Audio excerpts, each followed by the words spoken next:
কালীগঞ্জে এই জায়গাটা 140 ধারা জারি বলবৎ থাকবে, ঠিক আছে? এটা আমি এখনই গিয়ে চিঠি ইস্যু করে দিব। যেহেতু আমি মুখে বলেছি, দ্যাট মিন্স এটা এখন থেকে জারি।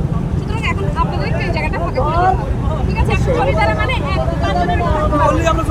ঠিক আছে, ওকে, আমি চিঠি করে দিচ্ছি। ওকে, থ্যাংক ইউ সো মাচ। তাহলে আমি এখনই গিয়ে চিঠি করে দিচ্ছি।